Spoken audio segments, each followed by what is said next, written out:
Poor mother sells candy on the street, with babies in her arms to buy medicine. A billionaire sees the scene and does something unbelievable. The heat from the asphalt rose in invisible waves, distorting the air. Clara adjusted Ava on her left arm, feeling the small hot weight of her daughter against her chest. The baby's skin was burning. 7 months old, and the fever hadn't broken in 2 days. 2 whole days watching her daughter wither. 2 days hearing that faint whimper that broke her heart. 2 days without sleep, without eating properly, without knowing what to do. Lily fidgeted on her right arm, restless, pulling at her mother's hair with her tiny fingers. Blonde like her sister, her wide, light-colored eyes watched the movement of the cars. She didn't understand where they were. She only knew she was hungry. Clara was too. The light turned red. She took a deep breath and walked between the stopped cars, the small box of candy in her trembling hand. The same box as always, the same line as always. "Sir, would you buy some candy? It's to buy medicine for my daughter." The man in the car didn't even look. He just shook his head and rolled up his window. Clara moved on to the next one, the panic growing in her chest. Ava was getting worse. She knew it. She could feel it in the way her little body was becoming limper, heavier, hotter. "Mom, please, some candy." "My daughter is sick." The woman looked away, fidgeting with her phone. The light turned green. The cars moved forward. Clara stepped back onto the sidewalk, stumbling. Ava whimpered softly, her head lolling onto her mother's shoulder. Her body was too limp, too hot, frighteningly quiet. Just hold on a little longer, my love," Clara whispered, kissing her feverish forehead. Her skin burned so much that it stung Clara's lips. "Mommy will make it, okay? She'll get the money for the medicine. Just a little longer." But she didn't know if she would. She didn't know if she had time.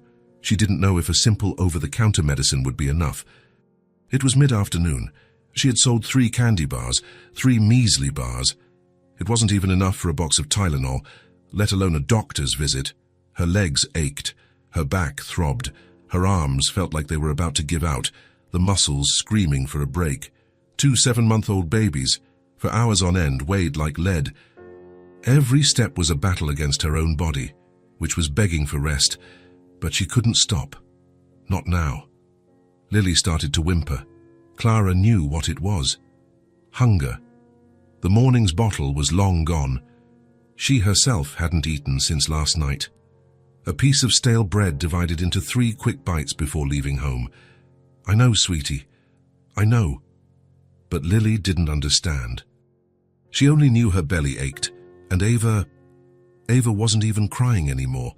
Just that low, constant moan, which was much worse than any cry. Another red light. Clara crossed again, slower this time. Her old sandals scraped against the hot pavement. A man on a motorcycle honked angrily as she passed in front of him. She didn't react. She just kept going, the fear tightening its grip. What if it was serious? What if it wasn't just a fever? What if she had waited too long? "Sir, can you help us? Just 1 candy bar." "Nothing." "Please, ma'am, just 1 bar. My daughter needs medicine." Silence. "It's only $1, please." "She's sick." The driver sped off as soon as the light changed, nearly hitting her foot. The cars sped up. The exhaust fumes rose, mixing with the heat. Clara coughed. Ava coughed too, a weak, wet sound that made her mother's heart clench with fear. She leaned against the shadow of a light pole, trying to catch her breath. Lily was crying now loudly, her face red with frustration and hunger. Ava just whimpered, her eyes half closed, her lower lip trembling. Her breathing was strange, too fast, too shallow. Clara felt her throat tighten. Tears burned in her eyes, but she blinked hard to keep them away. She couldn't cry. If she cried, she would fall apart. And if she fell apart, who would take care of them? The urge to just sit there and give up hit her hard, to just let her body collapse onto the dirty sidewalk and wait for someone, anyone, to care enough to help. But nobody cared. Nobody ever cared. She looked at Ava. The baby's eyes were closed now. Her blonde eyelashes trembled. Her lips were chapped and pale. "No," Clara whispered, her voice failing. No, my love. Stay with me. Please, stay with me. She kissed her daughter's forehead again, feeling the impossible heat. How could a child so small be so hot? She took a deep breath, ignored the pain shooting through her back. She adjusted both babies in her arms, holding Ava a little tighter against her chest, as if she could protect her with willpower alone. She went back to the traffic light. She had to keep going. There was no choice. For them. Always for them. Because if she stopped, who would take care of them? Who would buy the medicine? Who would hold them both when they cried in the middle of the night? No one. Only her. And she was failing. It was at the fourth red light that the car stopped. It wasn't like the others. This one pulled over slowly, deliberately, right in front of her. A black, gleaming, expensive sedan. The kind of car Clara only ever saw from a distance, passing by too quickly for her to make out the brand. The window came down with a smooth, electronic hum. Clara approached, a faint hope flickering in her chest. She held up the box of candy with the hand that was holding Lily, almost dropping the baby in the process. Her fingers trembled so much that the box shook. "Sir, buy some candy. It's for—" She stopped. The man wasn't looking at her. He was looking at Ava. He was young, early 30s maybe, dark, well-cut hair, an impeccable suit, tie still in place despite the absurd heat. Serious, focused eyes, the color of dark honey. And right now, those eyes were fixed on the baby in Clara's arm, and there was something in them. Concern, recognition. "She has a high fever," he said. It wasn't a question. Clara blinked, taken aback. Yes, she does, but how long?" 2 days, but I'm about to—" 2 days. His voice changed, becoming more tense, more urgent. "Have you taken her to a doctor?" Clara felt her face flush with shame. Not yet, oh, but why not?" The question was direct, not accusatory, just confused. "Because I don't have money," Clara answered, her voice louder than she intended. "Because I've been out here selling candy at this light for 6 hours, and I've only made $3. Because no hospital will see us without insurance. That's why." The tears came now, hot and fast. She couldn't hold them back. "I know she needs a doctor, I know, but what am I supposed to do? I have nothing. Nothing!" Lily cried louder, scared by her mother's tone. Ava whimpered weakly. The man was silent for a second. Then, "You need help. Get in." Clara took a step back, wiping her face on her shoulder. "What?" "Get in the car. I'm taking you to the hospital."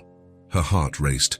All the stories she had ever heard, all the warnings, all the bad news flashed through her mind in a second.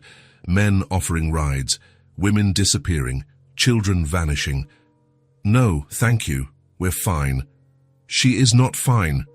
He gestured toward Ava with a firm tilt of his chin. "Look at her color. Look how limp she is. Look at how she's breathing. That fever isn't normal." Clara looked, really looked. Ava's skin was too pale, almost transparent under the sun. The bluish veins were visible at her temples. Her lips were chapped and dry, almost white. Her entire body was limp, hanging in her mother's arm like a rag doll. And her breathing, fast, shallow, with a strange sound at the end of each exhale. Panic exploded in Clara's chest. "I need to buy medicine," she said, her voice desperate, breaking. "Not a hospital. I just need to sell a few more bars and buy some Tylenol, and medicine isn't going to fix this." His voice was gentle now, but still firm, decisive. "She needs a doctor. She needs tests. It could be an infection. It could be a serious virus. You can't treat this on your own, not like this." "But I don't have money for a hospital," Clara nearly shouted. "I don't have insurance. I don't have a credit card. I have nothing. They'll just send me away. They'll tell me I need to go to a public clinic, and they won't." He said it with such certainty, such firmness, that Clara almost believed him. "I'll pay. For everything. The consultation, tests, medicine, a hospital stay if she needs it. Whatever is necessary." Clara stood there, her mouth slightly open. "Why?" The question came out weak, confused. Why would you do that? You don't even know me." He was silent for a moment. His eyes dropped to Ava again, and Clara saw something cross his face, Pain, regret, a memory. "Because it's already too late for me to do nothing," he said, quietly. Before Clara could ask what that meant, Lily cried louder, the cry turning into a scream. Ava whimpered along, a sound so low and faint it barely came out. Her little body trembled. "Please," he said, and there was real urgency in his voice now. Fear, even. "Trust me, just this once. Let me help." Clara looked at him. Serious eyes, steady hands on the steering wheel, straight posture, and that expression, as if he were seeing something beyond her. Something from his past. Then she looked at Ava, limp body, strange breathing, pale skin, closed eyes, discolored lips, dying. The word cut through Clara's mind like a knife. My daughter is dying. The decision was instant. She got in the car. The interior was cold, air conditioning on full blast. Clara sat in the back seat, settling the girls on her lap. The leather was soft, clean. It smelled like a new car and something expensive she couldn't name. Ava barely reacted to the change in temperature, not even a sigh of relief. Nothing. Lily stopped crying for a moment, surprised by the sudden cold. Her light-colored eyes widened, looking around. The man was already accelerating before the door was fully closed. Clara looked out the window, tense, every muscle tight. Her hands gripped the babies, ready to scream, to jump from the moving car if necessary, to do whatever it took to protect her daughters. But he just drove, fast, but not reckless, steady, focused. His eyes were fixed on the road, weaving through traffic with precision. "What's her name?" he asked, his eyes meeting hers in the rearview mirror. Clara hesitated, saying the name seemed to make it all more real, more dangerous, more permanent. "Ava. And the other one?" "Lily." He nodded, as if carefully storing the information in his memory. "I'm Nathan." Clara didn't reply. She just watched the back of his neck, his straight posture, his steady hand on the wheel, the way he checked the rear-view mirror every few seconds, not to look at her, but to check on Ava. "You don't have to be afraid," Nathan said, his voice softer now. "I just want to help, nothing more. Nothing. I'll drop you at the hospital, pay for whatever is needed, and you never have to see me again if you don't want to." "Why?" Clara asked again, her voice coming out harsher than she intended. "Why would you stop for a stranger at a traffic light? People drive by me every day, hundreds of them, and no one stops. Why you?" Nathan was silent for a long moment. The car drove for 2 blocks, turned a corner before he answered. "Because I've seen that look before," he said, so quietly Clara almost didn't hear. "That desperation, that helplessness. I saw it in my mother when I was a kid, and she didn't have money to take me to the doctor. I saw it in her when she got sick, and I was too young to really help." He paused. His fingers tightened on the steering wheel. "And I couldn't save her, but I can help you." Clara frowned but didn't ask any more questions. She didn't have the energy to process it. Not now. Not while Ava was like this. Ava whimpered again, turning her head against Clara's chest. Her skin burned so much that Clara could feel it through her own thin, worn-out blouse. Her little body trembled. Once, twice. "Almost there," Nathan said, and his voice was tense now. He sped up. "Hang on, little one. Almost there." Clara closed her eyes, holding her daughters against her chest. Lily had started whimpering again, sensing the tension. Ava was just breathing, fast, much too fast, and Clara prayed. Prayed that she had made the right choice. Prayed that Ava would hold on. Prayed that it wasn't too late. "Please, God, please, don't take her from me. Not now. Not like this." The hospital appeared ahead. Nathan sped up, running the last yellow light. The large and white building rose up on the corner, the red letters of the emergency sign glowing even in the afternoon sun. "We're here," Nathan said, turning sharply into the entrance. Clara held the girls tighter against her chest, her heart pounding. Lily was crying, Ava was moaning, and she just prayed. The car stopped. Nathan got out quickly, opening the back door. "Come on, let's go inside." And Clara got out of the car, holding her daughters, following a stranger into a hospital. Because she had no other choice, because Ava needed it, and because, for the first time in a very long time, someone had stopped. The waiting room smelled of antiseptic and fear. Clara sat on a hard plastic chair, Lily sleeping restlessly on her lap. It had been an hour since they took Ava, an entire hour with no news, not knowing if her daughter was okay, not knowing if she had made it in time. Nathan was sitting next to her, quiet. He hadn't left, not after paying the initial fees, talking to the receptionist, ensuring Ava would be seen immediately. He just stayed there, waiting with her. Clara glanced at him out of the corner of her eye. His elbows were on his knees, his hands clasped together, staring at the floor. His tie was loosened now. The sleeves of his shirt were rolled up to his elbows. He looked tired, but not impatient. "You don't have to stay," Clara said quietly, her voice hoarse from holding back tears. "You've already done so much." Nathan lifted his head, looking at her. "I'm staying."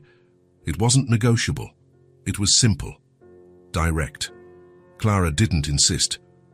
She didn't have the strength for it. Lily stirred in her lap, whimpering. Clara adjusted the baby, running a hand through her fine blonde hair. She was hungry too, tired too, but at least she was okay. Ava wasn't. The thought squeezed Clara's chest again. The tears returned, hot and silent, streaming down her face without control. "And I waited too long," she whispered, her voice breaking. "I knew she was sick, I knew it, but I kept trying to fix it myself, buying cheap medicine, waiting for it to pass." She wiped her face with the back of her hand, but the tears kept coming. "It's all my fault." Nathan turned his body toward her, his expression serious but gentle. "It's not." "It is," Clara insisted, her voice rising slightly. Lily woke up, startled, and started to cry. Clara rocked her automatically, but kept talking. "I should have brought her sooner. I should have asked for help. I should have done something, anything." "You did what you could." "It wasn't enough." Her voice came out too loud. A few people in the waiting room looked over. Clara lowered her tone, but the pain was still there, raw and exposed. "She could have died. Because of me. Because I don't have money. Because I can't provide the basics for my own daughters." She sobbed, clutching Lily to her chest. The baby was crying with her now, sensing her mother's despair. Nathan was silent for a moment. Then he leaned a little closer, his voice low and steady. "You're a mother doing her best with what she has. Doing the impossible every day to keep your daughters alive, fed, safe. That's not failure. That's survival." Clara looked at him, her eyes red and swollen. "But This is not your fault," Nathan repeated, more firmly now. "The system fails, the lack of support, the lack of options. That's not on you. You're doing everything right in the wrong circumstances." Clara wanted to believe him. She wanted to so badly, but the guilt was there, heavy and suffocating, telling her she wasn't good enough, never would be. "I don't have money to pay for any of this," she said, looking down. "The consultation, the tests, the medicine. I don't even know how much it will cost, but I know I don't have it." She paused, the shame burning in her chest. "You already paid the deposit. I'll pay you back, somehow. It might take a while, but I swear Clara." She stopped, surprised to hear her own name. She didn't remember telling him. Nathan was looking directly into her eyes now. "You don't have to worry, I'm here. But I'll handle it, all of it. You won't owe me anything." Clara shook her head, confused. "But why? Why are you doing this?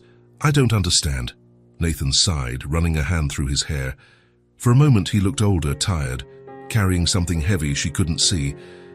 "Because I didn't help when I should have, and I'll carry that for the rest of my life. But I can help now, I can make a difference now. So let me—" Before Clara could answer, the door to the examination area opened.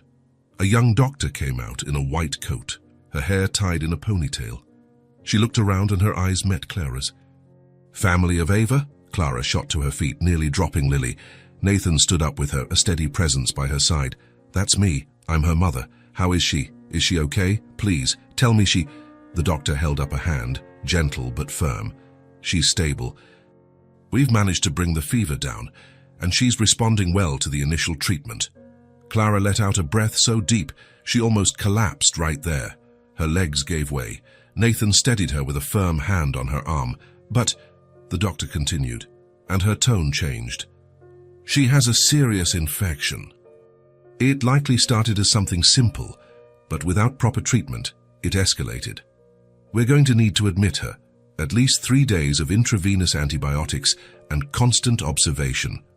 Clara's heart sank again. Admitted. 3 days. Antibiotics. How much did that cost? $1,000? $2,000? More? "And is she going to be okay?" Clara asked, her voice failing. "Yes. With the right treatment, she will make a full recovery. But it needs to start now. If you had waited 1 more day..." The doctor didn't finish the sentence.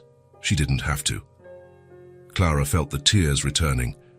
Lily was crying in her arms, and all she could think was, I almost lost my daughter." "Can she see her?" Nathan asked, his voice calm. The doctor looked at him, then at Clara. "Yes. She's in an observation room.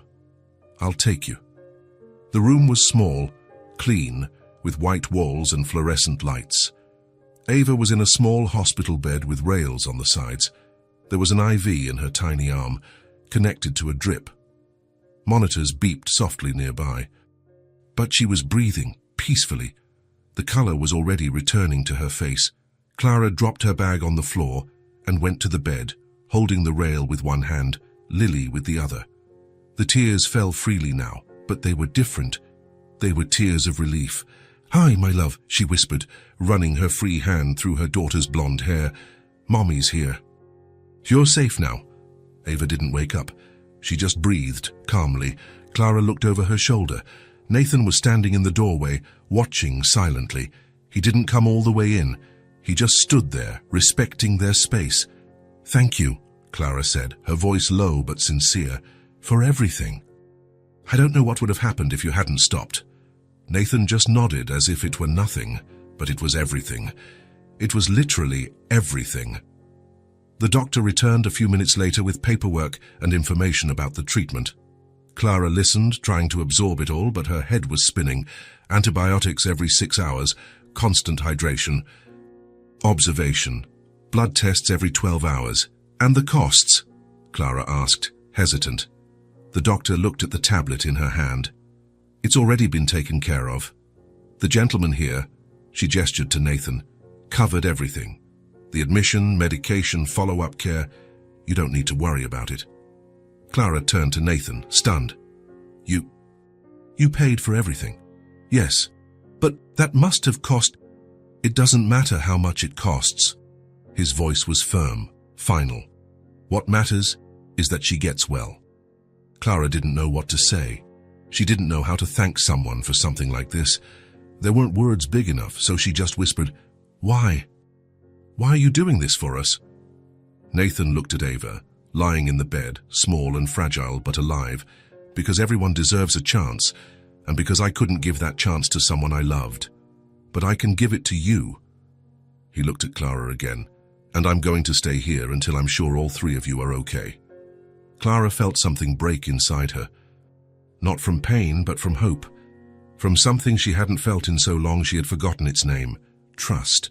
And for the first time in years, she wasn't completely alone. The second day in the hospital began with the sun streaming through the small window of the room. Clara had spent the night in an uncomfortable armchair next to Ava's bed, waking at every sound, every sigh from her daughter. Lily had slept on her chest, restless and heavy. Ava was better. The fever had gone down. Her color was returning.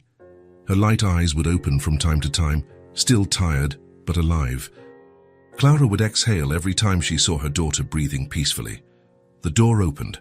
A nurse came in to check Ava's vital signs, write down numbers, change the IV bag. Clara watched everything intently, as if she needed to memorize every detail to be sure everything was all right. "She's responding well," the nurse said with a gentle smile. "So 1 more day of antibiotics and you can start thinking about going home." Clara nodded, relieved. When the nurse left, silence returned. Lily began to whimper, rubbing her eyes with her little hands. Hunger. Again. Clara looked at the bag she had brought. It was empty. There was no bottle, no extra diaper. Nothing but the clothes on her back and the box of candy that was still there, forgotten at the bottom. She sighed, running a hand through her dirty hair. She hadn't showered in 2 days, hadn't eaten a decent meal in even longer. Her whole body ached. But Ava was alive. And that's what mattered. The door opened again. Nathan walked in, carrying 2 large bags. He looked different. No suit. Jeans, a simple t-shirt, sneakers. He looked younger this way, less distant. "Good morning," he said, closing the door with his foot. Clara blinked, surprised. "You came back. I said I'd stay until I was sure you were all okay."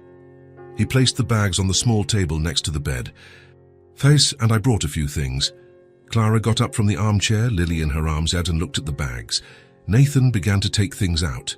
Diapers, a whole package, wet wipes, baby bottles, 2 new ones, formula, baby food in colorful little jars, and for Clara, packaged sandwiches, fruit, juice, water. She stood there, motionless. You bought all this?" "You need it," Nathan answered simply, as if it were obvious. "I thought you might not have brought much with you." Clara looked at the bags, at the items spread across the table, and felt her throat tighten. "I don't know how to thank you." "You don't have to, just eat something." "You're pale." He picked up one of the sandwiches and handed it to her. Clara hesitated but took it. Her hands trembled slightly as she opened the wrapper. The smell of fresh bread and ham made her stomach rumble loudly. She took the first bite and almost cried. She couldn't remember the last time she had eaten something that wasn't a leftover or a piece of old bread. Nathan took one of the new bottles, opened the formula and began to prepare it. His movements were confident, practical, as if he had done it before. Lily stopped whimpering, her eyes fixed on him. "You know how to make a bottle?" Clara asked, still chewing. "I learned when I was younger. I used to help my mom with the neighbors' kids. We needed the extra money." He finished preparing it, shook the bottle to mix and tested the temperature on his wrist before offering it to Clara. "It's good. You can give it to her." Clara took the bottle and offered it to Lily, who grabbed it with both hands and began to drink desperately.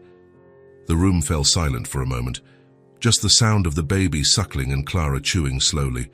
Nathan sat in the chair in the corner, watching Ava sleep. "How was she last night?" he asked. "Good. Better than yesterday. The fever didn't come back." "Good." Silence again. But it wasn't uncomfortable.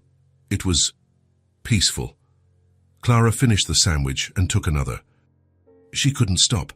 Her body was crying out for food, for energy. "Don't you work?" she asked, suddenly curious. "I mean, you've been here for 2 days. Doesn't anyone miss you?" Nathan gave a small smile. "I own a company. I work when I need to. And right now I don't need to. A company for what? Technology. Software." Clara didn't really understand, but she nodded. It made sense. The expensive car, the clothes, the way he paid for everything without blinking. "And you?" Nathan asked. "What do you do for work?" Clara looked down, the shame returning. "I'm unemployed." She paused, adjusting Lily on her lap. "Before the girls were born, I worked at a supermarket. A cashier. It wasn't much, but it paid the rent, bought food, things like that. But when I found out I was pregnant, with twins, everything got harder." She took a deep breath. "Their father disappeared, literally, blocked my number, moved out of town. I was left alone. Huge belly, couldn't stand for long periods. I lost my job. I tried to find another one, but nobody hires a pregnant woman.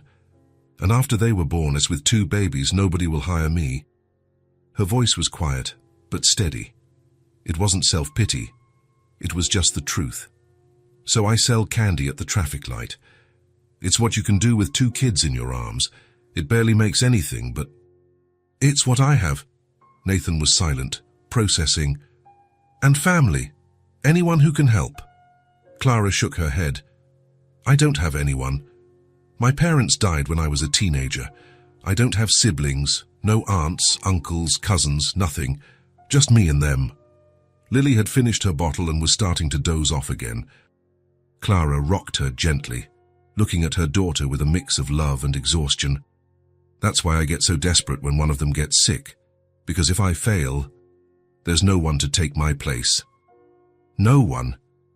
Nathan leaned forward, his elbows on his knees. You're not failing. It feels like it. You're doing the impossible every single day. And they're alive, who fed, loved. That is not failure. Clara looked at him, her eyes shining. Sometimes it doesn't feel like enough. I know, but it is. Lily stirred in Clara's lap, still half awake. She looked around and her eyes landed on Nathan. The baby reached her little arms out toward him, opening and closing her fists. Nathan looked at Clara, surprised. She wants you to hold her, Clara said, a small smile on her face. Can I? Of course. Nathan stood up and carefully took Lily, settling the baby in his arms. Lily looked at him for a moment, studying his face, and then rested her head on his shoulder, trusting. Clara's eyes widened. She never does that with strangers. Nathan rubbed Lily's back, rocking her gently. Maybe I'm not a stranger anymore. Clara watched him holding her daughter, the gentle way, the care, the way Lily relaxed completely in his arms. You're good with kids, she said, almost surprised. Nathan gave a small smile. I've had practice. My mum worked a lot. I used to look after the neighbors' kids to help out. I learned early. Do you have kids? No. Never had time for it. Always focused on work. But you like them. It wasn't a question. It was a statement. Nathan looked at Lily, then at Ava, sleeping in the bed. I do. They're special, strong, just like their mother. Clara felt her face grow warm. She couldn't remember the last time someone had said something like that about her. Lily started to snore softly on Nathan's shoulder. He kept rocking her, peaceful, as if he had always done this. Clara leaned back in the armchair, watching. For the first time in a long time, she wasn't alone. She wasn't carrying everything on her own. And even if it was temporary, even if Nathan left tomorrow and she never saw him again, this moment existed. Someone cared. Someone stayed. And that was more than she'd had in years. Thank you, she whispered. Nathan looked at her. For what? For staying. For not leaving. For seeing us. Nathan held her gaze. You deserve to be seen. And in that moment, Clara believed him. On the third day, the doctor discharged them. Ava was well. The fever was completely gone. The tests showed the infection was under control. She still needed to take antibiotics for 5 more days, but she could do it at home. Clara signed the papers with trembling hands, still not believing it was all over. That her daughter was alive, that she was going home.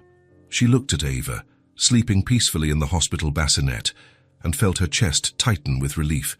Nathan was there, as always. He took the bags with the medicine and the doctor's instructions, while Clara carried Ava on one hip and Lily on the other. My car is outside, Nathan said. I'll give you a ride. Clara hesitated. You don't have to. I know, but I'm taking you anyway. She didn't argue. She didn't have the energy, and deep down, she didn't want to go alone. She didn't want to go back to the traffic light, wait for a crowded bus, carry them both under the scorching sun. Not after everything. They left the hospital. The afternoon sun hit Clara's face, warm but not suffocating. Ava blinked, bothered by the brightness, and hid her face in her mother's neck. Lily looked around, curious, her light eyes shining. The car was parked nearby. Nathan opened the back door, helped Clara carefully settle the girls, making sure they were secure, and got back behind the wheel. What's the address? He asked, starting the engine. Clara gave him the address quietly, almost ashamed. It wasn't far, maybe a 20-minute drive, but it felt like another world compared to the places Nathan probably frequented. Nathan put it in his GPS and started driving. The ride was silent at first. Clara looked out the window, watching the city pass by. Tall buildings downtown gave way to smaller structures. Shops turned into neighborhood convenience stores. Smooth asphalt turned into potholed streets. She watched Nathan out of the corner of her eye. He drove calmly, making no comments about the changing scenery. He didn't seem uncomfortable or nervous, just attentive. "So did you grow up around here?" Nathan asked suddenly, breaking the silence. Clara shook her head. "No, I grew up in the countryside, came to the city when I was 18, looking for work. I thought it would be easier here." "Was it?" She gave a bitter half-smile. "At first, yes, I got a job, a place to live. I was doing okay. But then, things changed." Nathan didn't ask any more questions. He just nodded, respecting her silence. When they reached her neighborhood, Nathan slowed down. The streets were narrow, poorly paved, with deep potholes he carefully avoided. Small houses were crammed together on both sides, some with peeling paint, others with rusted bars on the windows. Children played barefoot in the street. Colorful clothes swayed on clotheslines. "It's there," Clara pointed. "The blue house, the small one." Nathan parked in front. It was a simple one-story house with an old wooden door and a small window protected by bars. The blue paint was faded, peeling in several places. The small iron gate creaked, but the steps were clean. The front was swept.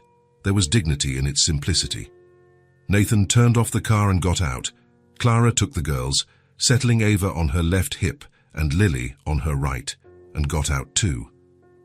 "Thanks for the ride," she said, searching for the key in her pocket. Nathan looked at the house, then at her. "Can I come in?" Clara stopped, surprised. "Why? I just want to make sure you're okay, that you have everything you need." Clara hesitated. She didn't like people seeing where she lived. It was too small, too simple, almost empty. The few visitors she'd ever had over the years always left with that look, pity mixed with discomfort. But Nathan had already seen her selling candy at a traffic light. He had seen her crying in the hospital, desperate with nothing. He had seen her at her worst. What more could he see? "Okay," she said, taking out the key. She opened the door. The old wood creaked. The room was small, very small. There were no divisions. It was all one space, living room, bedroom, kitchen, all in an area smaller than a normal garage. The walls were white, clean but peeling in some spots. The floor was cold cement, cracked in places. In the right corner, a mattress on the floor. Thin, old, but covered with clean, neatly folded sheets. Next to it, 2 large cardboard boxes served as makeshift cribs, lined with soft, colorful towels. Clara had carefully cut the sides, making them low enough for her to easily reach the girls. On the other side, an old 2-burner stove, rusty but functional, a small, stained sink, a short, old refrigerator that hummed loudly all the time, and a small white plastic table with 2 chairs, one with a broken leg propped up on bricks. There was no couch. No real closet, just a curtain hiding makeshift shelves made of planks and bricks.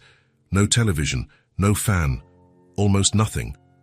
But the girls' clothes were washed and folded in a clean basket. The floor was swept. There were no dirty dishes in the sink. There was order, there was care, there was dignity. Clara went inside, carefully placing the girls in their cardboard boxes. They settled in, tired from the trip. Ava closed her eyes almost immediately, still weak. Lily yawned, rubbing her eyes with her little hands. Nathan stood in the doorway for a moment, looking around. His face showed no judgment, no pity, no discomfort, just quiet observation. "Sorry about the mess," Clara said, self-consciously running a hand through her hair. "Say it's not messy, it's clean. But there's almost nothing here." Nathan came inside, carefully closing the door behind him. He walked slowly through the room, taking in the details, the colorful towels in the boxes, the folded clothes, the stove, clean despite the rust. He stopped in front of the kitchen area, opened the small cabinet above the sink, empty. He opened the refrigerator, empty too. Just a half-full bottle of water and an empty margarine container. He closed it slowly, his jaw tightening, and turned to Clara. "Do you have any food?" Clara looked down, the shame burning. "It ran out yesterday morning. I was going to buy more, but then Ava got sick and I had to stay with her at the hospital, and I understand. Nathan took his phone out of his pocket and started typing something. Clara frowned. What are you doing? Making a list. A list of what? Of what you need. Clara took a step forward, anxious. Nathan, you've already done too much. Seriously. The hospital, the medicine, everything. You don't have to. I do. He looked at her, his dark eyes serious. You have no food. They need to eat. You need to eat. So yes, I do. Clara didn't know what to say. Part of her wanted to refuse strongly, to say she could manage on her own, that she always had. But the raw truth was that she couldn't. Not anymore. And he knew it. I'll pay you back, she said, her voice low but firm. Somehow it might take months, even years, but I swear I don't want you to pay me back. His voice was gentle but decisive. I want you to be okay, for the girls to grow up healthy, for you to not have to choose between eating or buying diapers. He went back to his phone, typing quickly. I'll be back tomorrow with some things. Nothing extravagant, just the basics to get you through the next few weeks. Clara felt her throat tighten. The tears returned, hot and insistent, but she blinked hard to hold them back. She had cried enough in front of him. Why are you doing this? She asked, her voice cracking. Nathan put his phone in his pocket and looked directly into her eyes. Because no one should go hungry. No one should have to raise children like this, without support, without a safety net, without anything. And because I can help, I'm in a position to make a difference, so I'm going to... He walked to the door, but paused before leaving, his hand on the knob. Rest today. Take care of the girls. Give Ava her medicine on schedule. I'll be back tomorrow morning. And he left, closing the door softly behind him. Clara stood in the middle of the empty room, staring at the closed door. She heard the car start, heard him drive away. And for the first time in a very long time, she believed that maybe, just maybe, she wasn't completely alone in this world. The next day, Nathan came back. It was 9 in the morning when Clara heard the firm knock on the door. She was on the floor, sitting cross-legged, playing with Lily, making exaggerated faces to try to make the baby laugh. Ava was asleep in her cardboard box, still recovering, her little body finally relaxed and fever-free. Clara got up, wiped her hands on her pants, and went to open it. Nathan was standing outside with so many bags in his hands and arms that she could barely see his face. "Good morning," he said, his voice slightly muffled behind the bags. You brought all this?" Clara asked, stunned. "I said I'd bring the basics." He came inside without waiting for an invitation, skillfully balancing the bags, and began to put everything on the small table. Clara closed the door and approached, somewhere between curious and nervous. Nathan began to take things out, one by one. Rice, a huge 5-kilo bag, pasta, several types, spaghetti, penne, fusilli, cooking oil, salt, sugar, tomato sauce, several jars, frozen ground meat, chicken, formula, 3 large cans, more jars of baby food, various flavors, diapers, 2 huge packages, the right size for the girls, wet wipes, baby soap, shampoo, toothpaste, a toothbrush, toilet paper, dish soap, laundry detergent. Clara stood there, mouth open, watching the pile of things grow on the table. This is a lot. It's the basics for 2 weeks, maybe 3 if you're careful. He continued to take things out. Fruit, apples, bananas, oranges, sliced bread, butter, margarine, eggs, cartons of milk, coffee, cookies, even a bar of chocolate. Oh, Nathan, this must have cost a fortune. It doesn't matter what it cost. He stopped, looked directly at her, serious. What matters is that you eat, that the girls have clean diapers, that you don't have to go out selling candy in the sun with 2 babies in your arms just to afford medicine. He pointed to the boxes on the floor.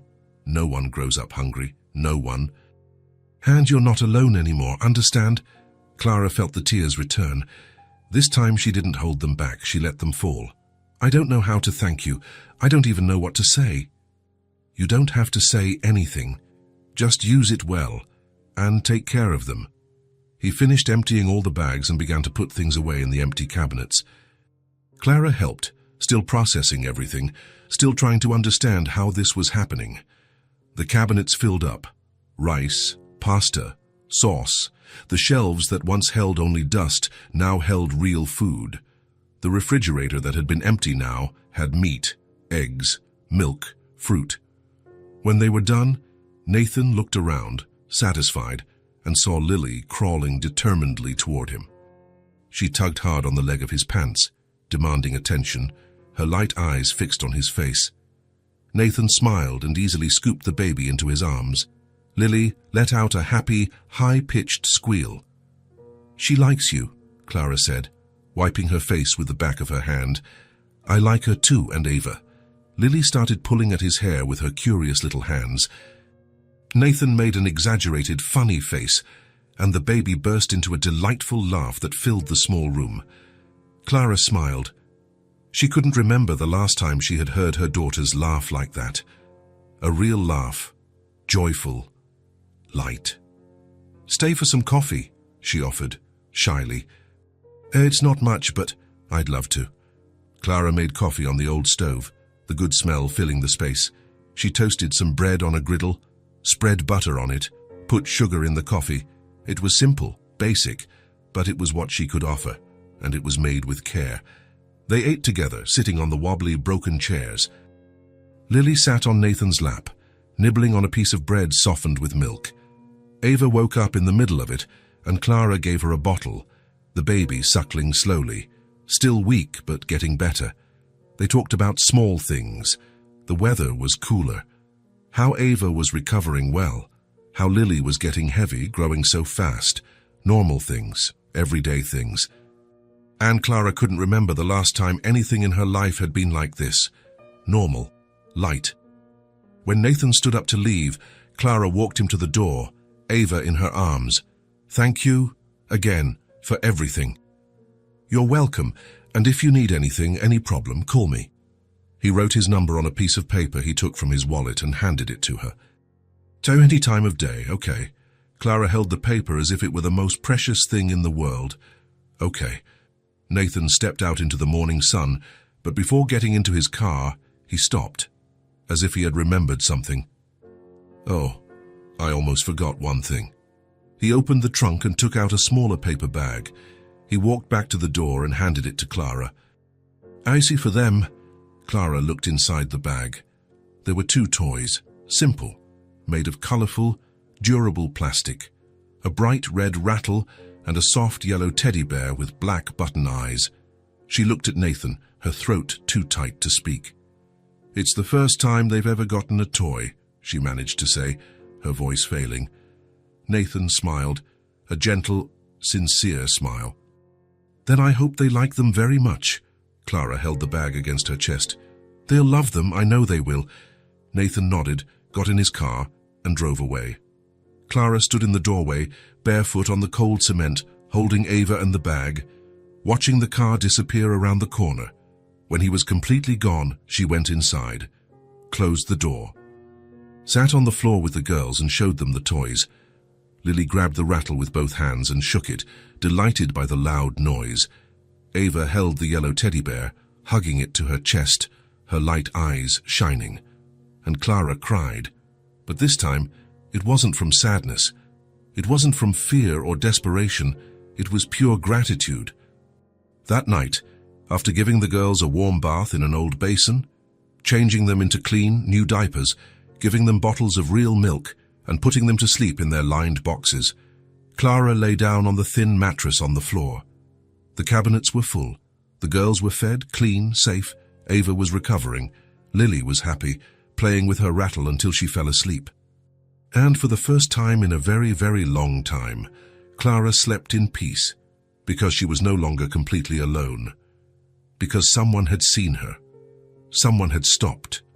Someone had stayed. And someone had said, "You're not alone anymore."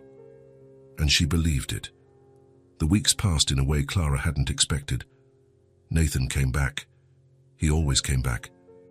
At first, she thought it would be just once, then twice, maybe 3 times at most, but he kept showing up. 3, 4 times a week. Sometimes he brought food. Sometimes he just came to visit. And slowly, without either of them quite realizing it, he became part of their routine. That Thursday afternoon, Nathan arrived around 3.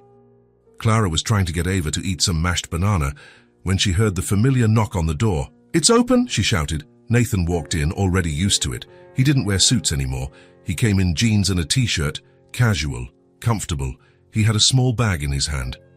"I brought cookies," he said, placing the bag on the table. "Are the ones Lily likes." Clara smiled.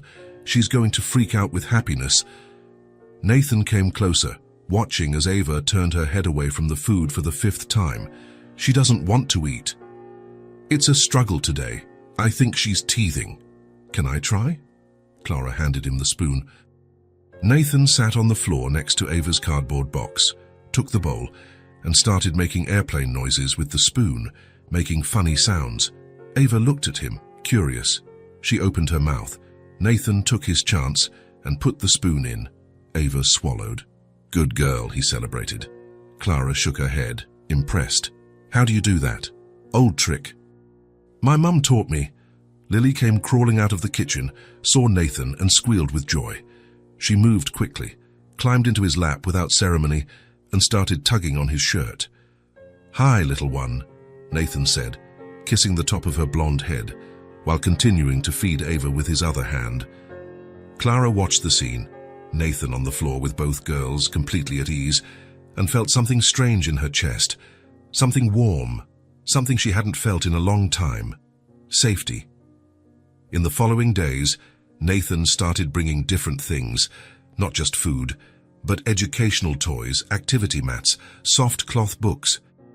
"Thus, they're at the age where they need to start exploring more," he explained, setting up the colorful mat on the floor. "This will help with their motor development." Clara didn't know about these things. She never had time to read about child development. She was too busy trying to survive.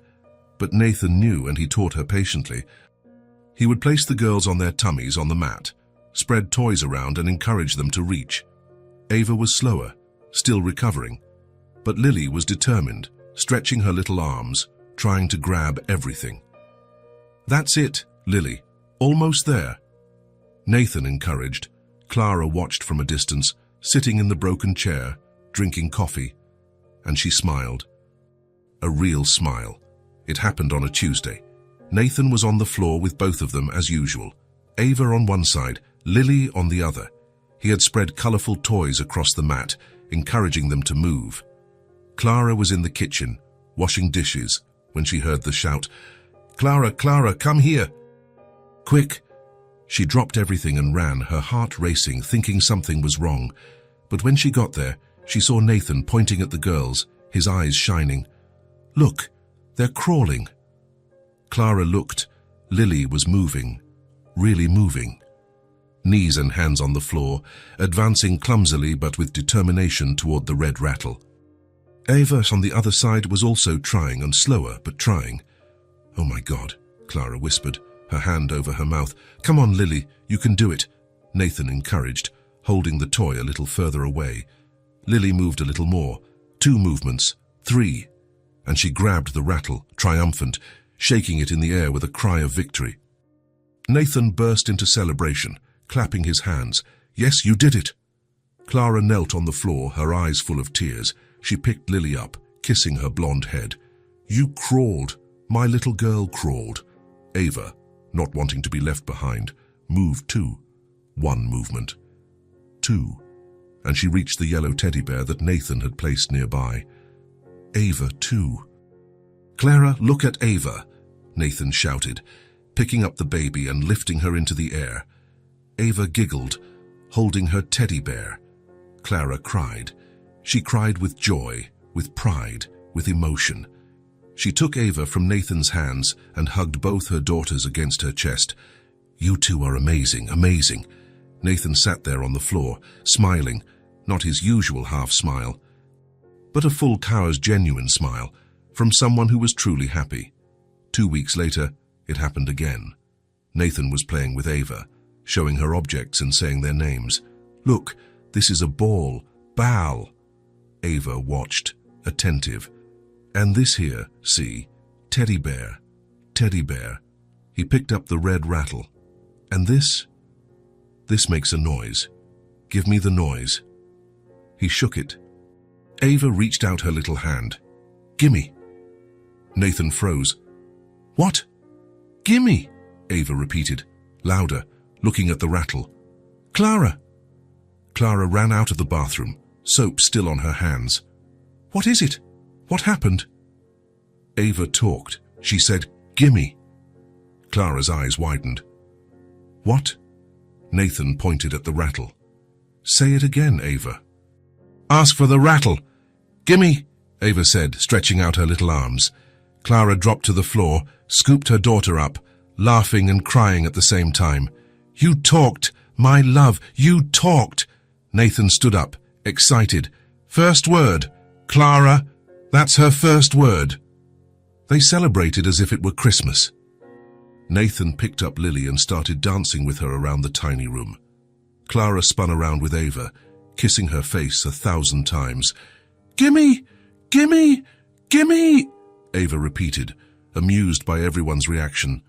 When the excitement calmed down, Clara sat on the floor still holding Ava, wiping her tear-streaked face. Nathan sat next to her, Lily on his lap. Are you okay? He asked, gently. Clara nodded, smiling. I am. It's just, I never thought anyone would celebrate this with us. Nathan frowned. What do you mean? These things, crawling, first words, I always imagined it would just be me, alone, watching the girls grow up with no one to share these moments with. She looked at him. But you're here. You celebrate with us, and that means more than you can imagine. Nathan was silent for a moment, processing. Then, quietly, he said, I never thought I'd be here either, but I'm happy I am. Lily yawned, resting her head on his shoulder. Ava was doing the same thing in Clara's lap. They sat there, on the floor of the small room with the two babies starting to fall asleep, a comfortable silence between them. And for the first time, Clara understood. She wasn't alone. It wasn't just her against the world anymore. There was someone there, someone who cared, someone who celebrated the small victories as if they were major achievements. And that changed everything. It was Friday night when Clara decided to do something different. Nathan had spent the whole afternoon there, playing with the girls on the floor, helping with their warm bath in the old basin, telling made-up stories that made Lily laugh out loud, and Ava clap her clumsy little hands. Lily was now in his lap, pulling at his dark hair with her curious fingers, while he pretended to complain with exaggerated faces. Ava was dozing peacefully in her lined cardboard box, the yellow teddy bear clutched to her small chest. And when Nathan stood up to leave, out as he always did before it got dark, Clara called out to him. Stay for dinner. Nathan stopped, his hand already on the worn doorknob, and looked back, surprised. Are you sure? I am. It's nothing special, but I want you to stay. He hesitated for only a second. Then he smiled, that half smile she had learned to recognize. Then I'll stay. Clara went to the kitchen, nervous in a way she hadn't expected. Her hands trembled as she looked for the ingredients. She hadn't cooked for anyone but herself in years, and when she did cook, it was always something quick, functional, eaten standing up while she took care of the girls. But tonight, she wanted to do something different. She wanted to sit at the table with him. She wanted to thank him somehow. To give back, even just a little, for everything Nathan had done for them. She looked at the cabinets he had filled weeks ago. There was still plenty of food. Rice, pasta, tomato sauce, some basic spices. She decided to make spaghetti, simple, but made with care. She put the water on to boil on the old unhissing stove. She chopped an onion and garlic into small pieces, her eyes stinging a little. She sautéed them in oil with salt. The smell rose, filling the room. She added the tomato sauce, let it bubble, a little sugar to cut the acidity, oregano that perfumed everything, a pinch of pepper. She let it simmer slowly, stirring occasionally. The smell completely filled the space. Nathan was sitting on the floor with the girls, building a tower of colorful blocks that they loved to knock down. but Clara saw when he paused mid-motion, as if frozen. He slowly lifted his head and closed his eyes, breathing in deeply, his chest rising and falling. "Smells good," he said, his voice strange, different, quieter. "It's just spaghetti," Clara replied, stirring the sauce. "I know." There was something in his voice, something heavy, something old, something that made her own chest tighten. She continued cooking, put the pasta in the boiling water, waited for the right time, testing it with a fork, drained it, mixed it with the sauce, served it on plates. 20 minutes later, she placed the plates on the small table. Two simple, worn plastic plates, but generously filled. Spaghetti covered in steaming red sauce with grated cheese on top. "It's ready," she said, wiping her hands. Nathan stood up slowly. He put the girls in their boxes with their toys and came to the table. Clara noticed he took longer than usual. As if he were reluctant, they sat in the broken chairs. Clara poured water. Nathan stared at his plate for a long time, still without picking up his fork. "Are you okay?" Clara asked, concerned. He blinked, as if coming back from far away. "I am. It's just—" He picked up his fork, twirled the spaghetti, brought it to his mouth, chewed slowly, his eyes closed. And Clara saw when his eyes glistened, saw his jaw tense, saw him swallow with difficulty. "Nathan?" He put his fork down, ran his hands over his face, and took a deep breath before speaking. His voice came out broken. "My mum used to make this." Clara stopped eating completely. "What?" "Spaghetti with tomato sauce, exactly like this. With that simple, homemade taste." He looked at the plate, then at her, his eyes shining. "We were poor, very poor. We lived in a place smaller than this. Just one room, shared bathroom down the hall. My mom worked 3 jobs to support us, me and my younger brother." He paused, his breathing heavy. "She worked the graveyard shift at a bakery. In the morning, she cleaned offices. In the afternoon, she watched the neighbors' kids. She'd come home exhausted, but every Friday, without fail, she would make this spaghetti. She said it was our special day, our family time." His voice trembled. "Even when we had almost nothing, when there was barely any bread in the pantry, when the power bill was late and we ate in the dark, she always found a way to make this spaghetti.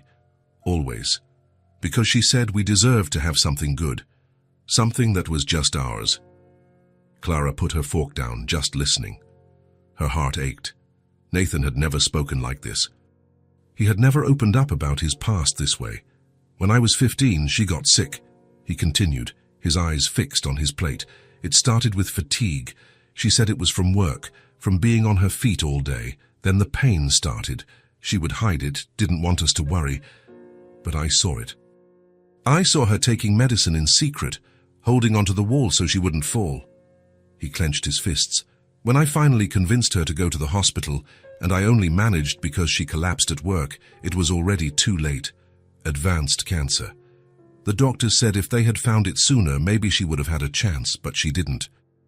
There was no money for tests, for appointments, for treatment, for anything." Nathan quickly wiped his face. "She died 6 months later. I had just turned 16. My brother was 13. We went into the foster care system, separated into different families. I begged them to let us stay together, but they said it was easier to place us separately." He closed his eyes. "I never saw my brother again. I tried to find him when I got older, sent letters, made calls, but he had vanished, changed his name, maybe. I don't know. I'll never know." Nathan looked at Clara, and there was so much pain in his eyes. "I was too young. I didn't know how to help. I didn't insist when she said she was fine. I didn't force her to see a doctor sooner. I just watched her waste away, watched her try to be strong for us until her last breath, even when the pain was unbearable." He placed a hand on his chest. "And I still carry that pain today, of not being able to save her, of not doing more, of failing." Clara felt tears in her own eyes.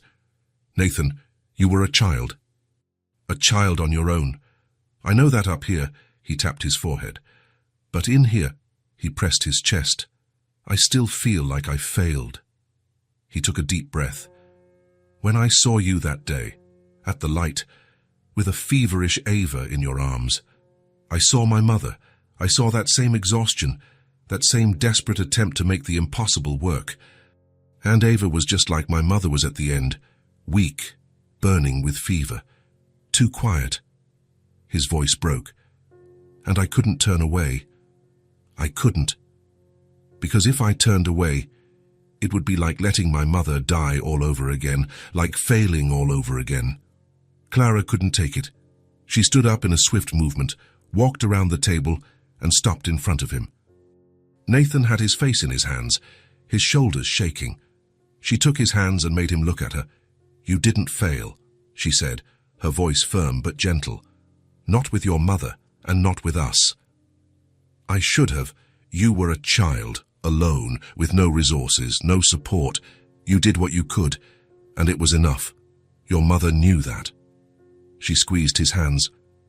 "Ah, and now, you've saved Ava. You've saved us. Not just that day. Every day since, and every time you come back, every time you bring food, every time you stay. You've completely changed our lives." Clara's tears fell. "This doesn't erase your pain. Nothing will, but it means something. It means so much." Nathan looked into her eyes, vulnerable, exposed. "When I made money, when the company took off, I swore I would never again see someone suffer the way my mother did without doing something, but I didn't know how. I donated money to charities, helped organizations, but it always felt distant, impersonal." He looked at the girls.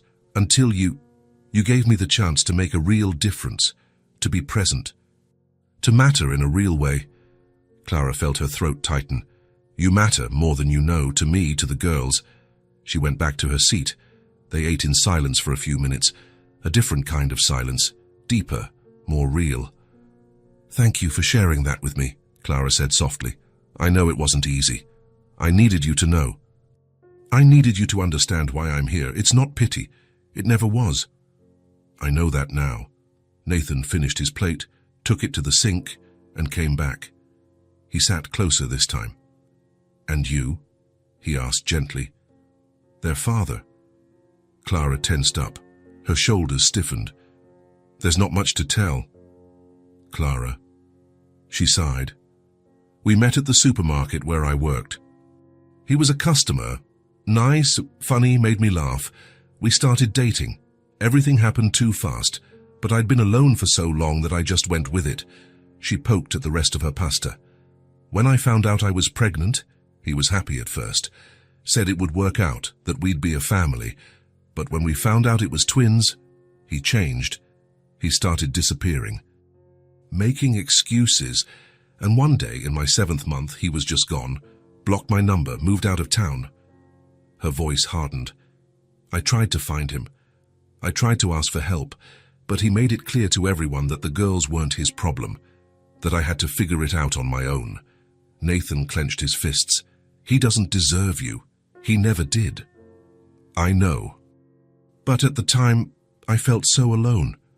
More alone than I had ever felt before." She looked at him. "Until you showed up." Their eyes met. There was something there, something new and scary and real. Clara looked away, nervous. "Can I ask you something?" "Always." She took a deep breath. "What if this is just for a little while?" Nathan frowned. "What do you mean? What if you get tired of us, of the girls, of me, of this life?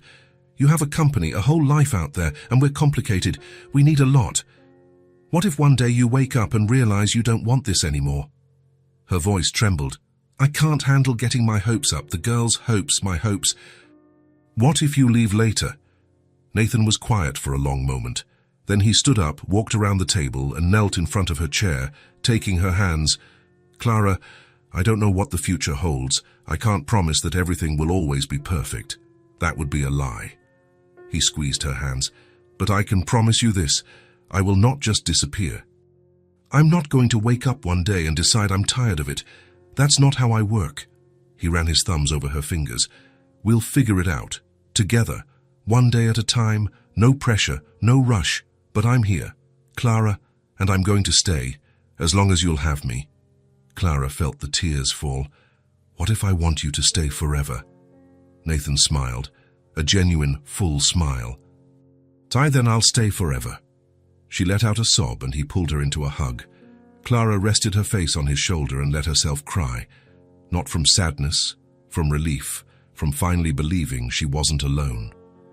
Later, when the girls were asleep, Clara and Nathan sat on the floor, leaning against the wall, shoulder to shoulder.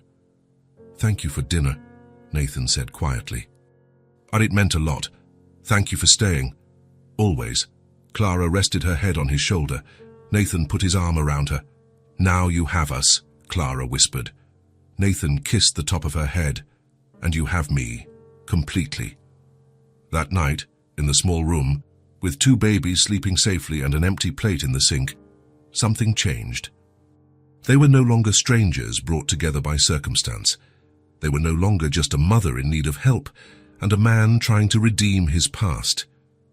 They were a family beginning to form.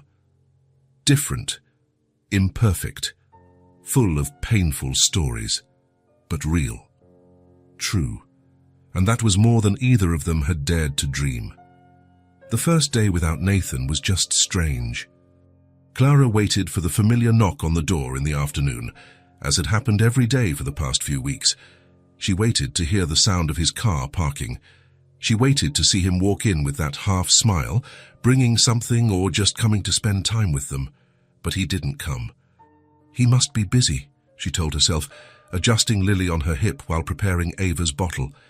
He has a whole company to run, meetings, decisions. Ava looked at the door several times during the day, as if she were waiting. Lily was restless, turning her head every time she heard a noise from the street.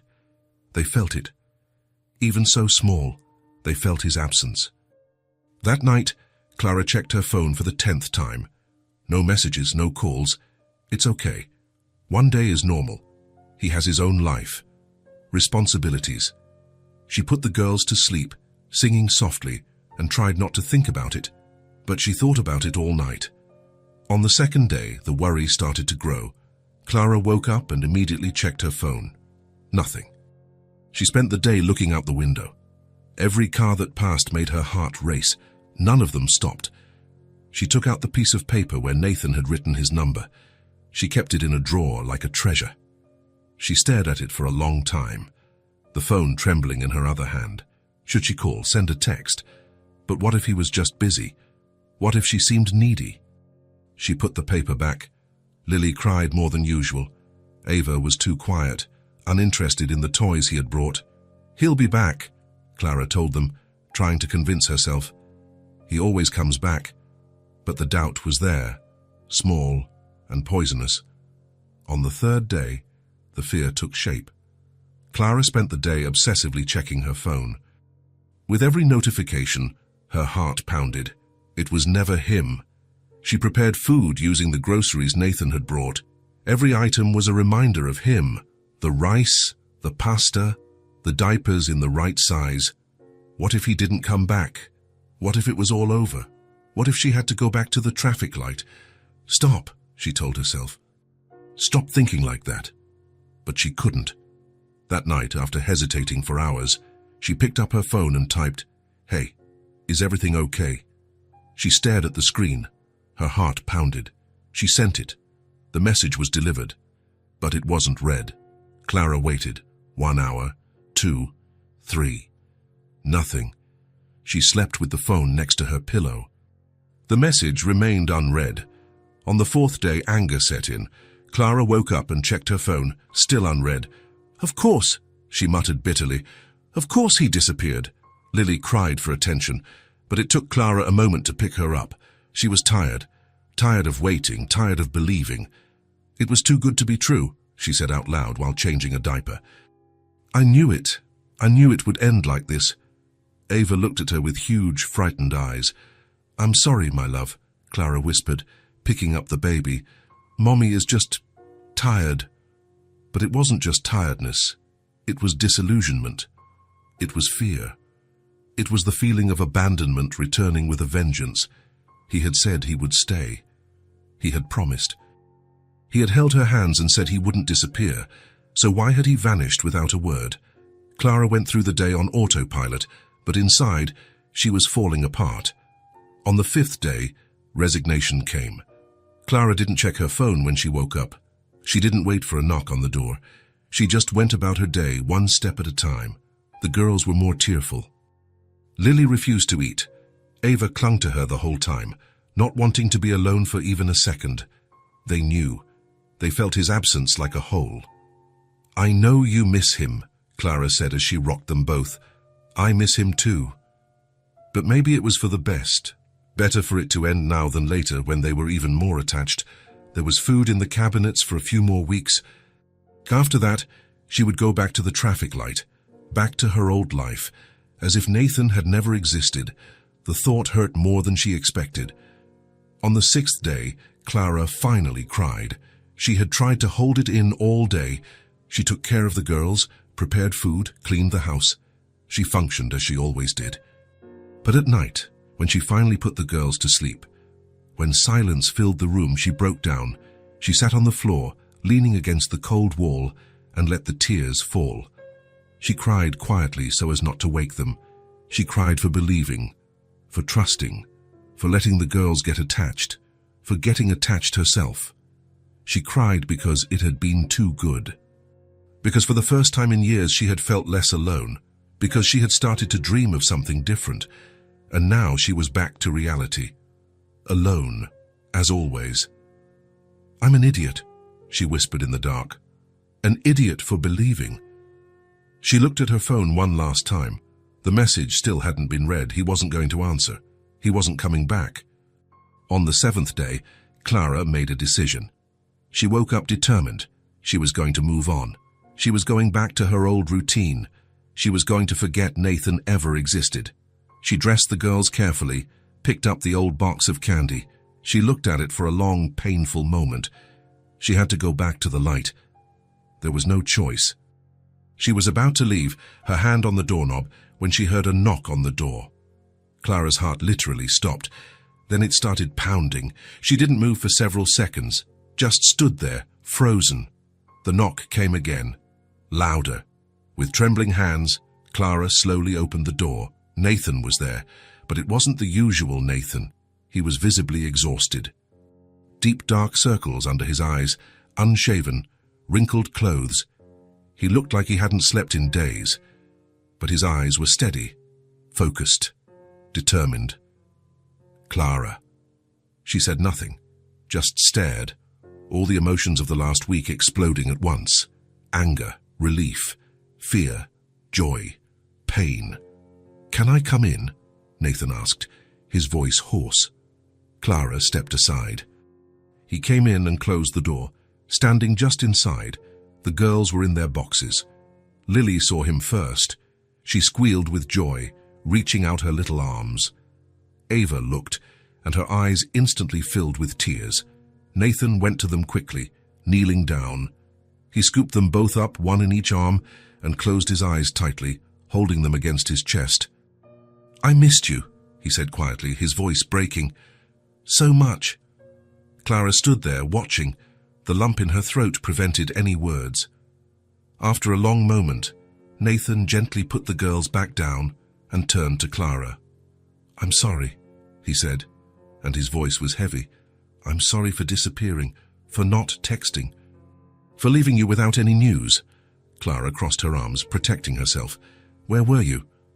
"The company had a crisis, a very serious one." He ran a hand through his messy hair. "One of our biggest clients sued us, threatened to bankrupt us completely. I had to be buried in it day and night. Endless meetings, lawyers, paperwork. Trying to save everything I've built for the last 10 years. He looked at her with tired but honest eyes. "I lost my phone on the 2nd day. It fell and shattered during a meeting. By the time I could get a new one, 4 days had passed. And I didn't know your number by heart. It was only saved on the old one." He took a step closer. "I should have come here. Even for just 5 minutes. I should have found a way to let you know, but I was scared. Scared that if I left for even a second, everything would fall apart.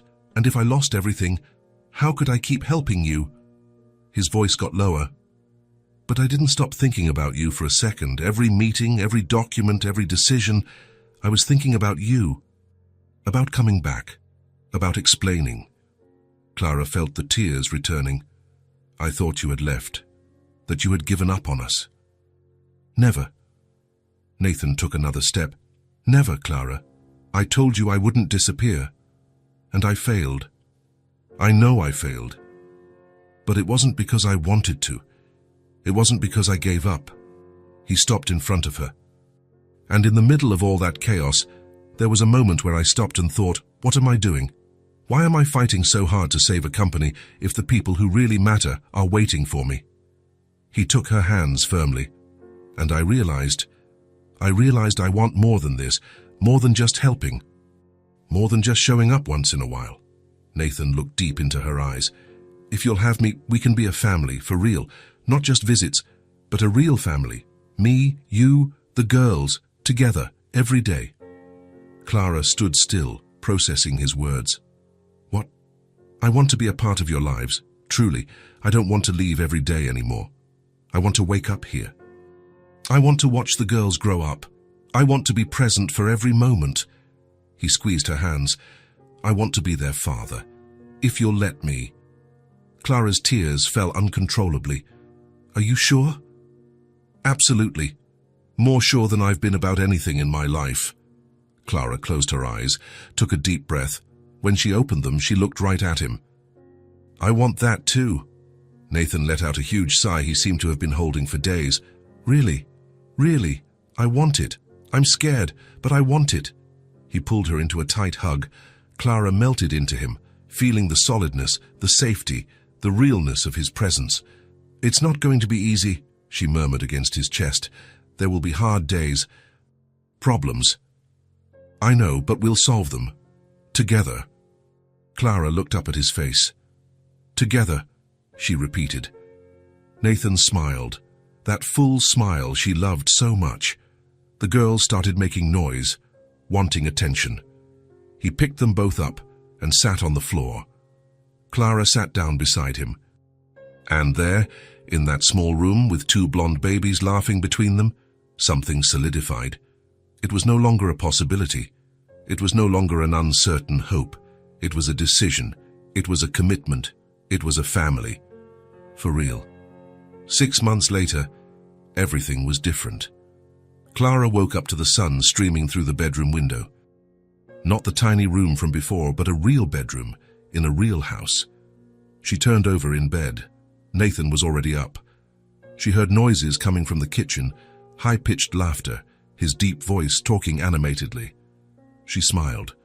She got up slowly and went to see. In the kitchen, Nathan was on the floor in his pajamas, surrounded by the girls. Ava, almost 2 now, was standing, holding onto his leg, swaying. Lily was crawling around, pulling at everything she saw. Good morning, Clara said from the doorway.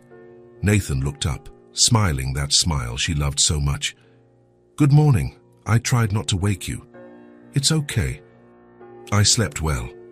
He stood up, scooping up Ava before she could fall, and walked over to Clara. He kissed her forehead tenderly. Coffee's ready. I made it just how you like it. Clara looked around the kitchen, toys scattered on the floor. Ava's drawing stuck to the fridge with colorful magnets. Lily's bottle in the sink, an organized mess, a family mess. They had breakfast together at the simple table, the girls in their high chairs making a mess with their food. Nathan patiently wiped Ava's mouth. Clara helped Lily hold her cup. It was routine. It was simple. It was everything Clara never knew she needed. The house wasn't big. 3 modest bedrooms, a small living room, a functional kitchen, a tiny backyard. Nothing luxurious, but it was theirs. The walls had photos now. Nathan with the girls, Clara smiling, the 4 of them together. Family.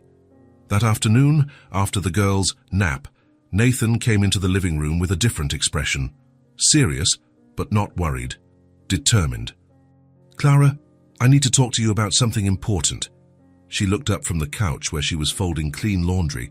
Is everything okay? Did something happen? Everything's fine. He sat down next to her, taking her hand. It's just, there's something I really want to do. Something I've been thinking about for a long time. Clara frowned, curious. What is it? Nathan took a deep breath. I want to adopt the girls legally. Clara sat completely still, the laundry forgotten in her lap. They're already my daughters in my heart, he continued, holding her hand tightly. You know that, but I want them to be my daughters in name too. Officially. I want my name on their birth certificates.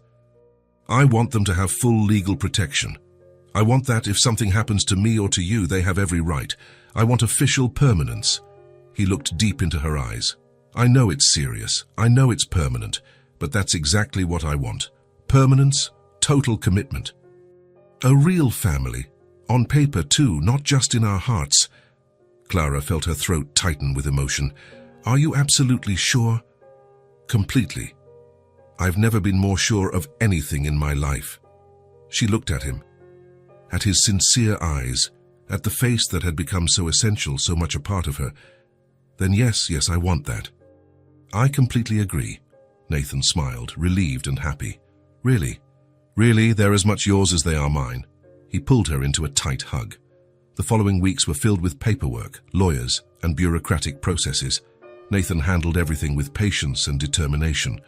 Clara signed where she needed to sign, answered questions, provided documents, and waited.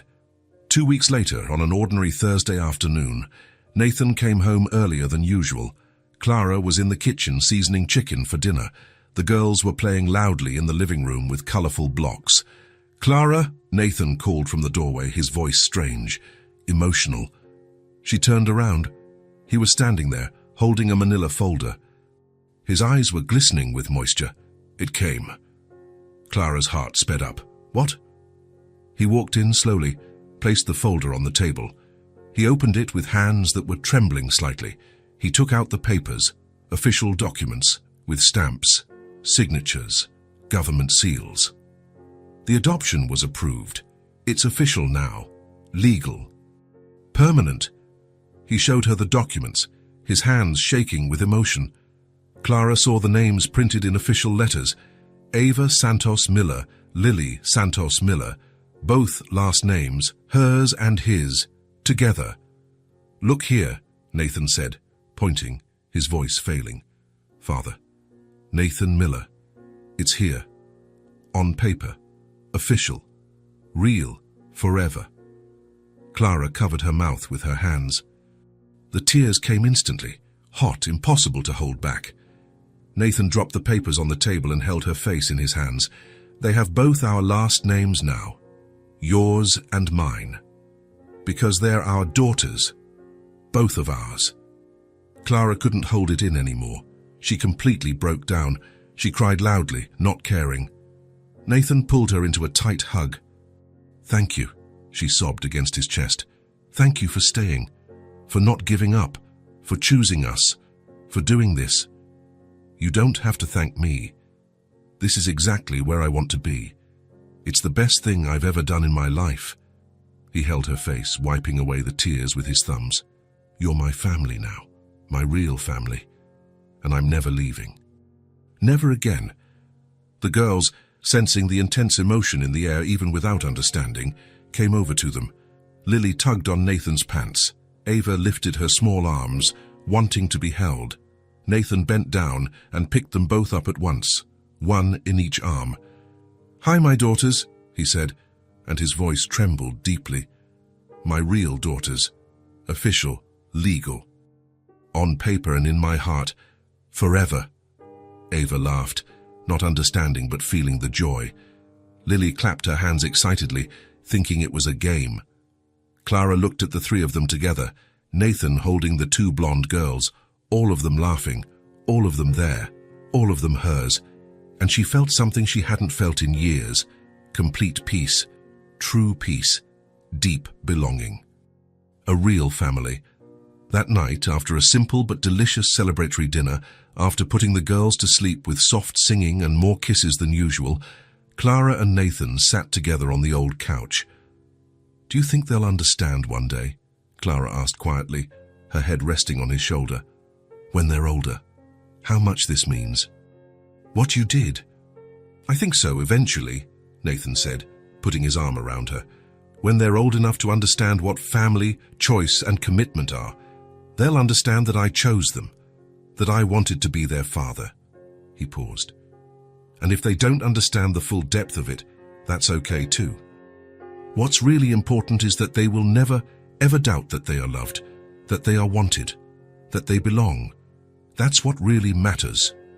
Clara closed her eyes, feeling his presence, solid and real.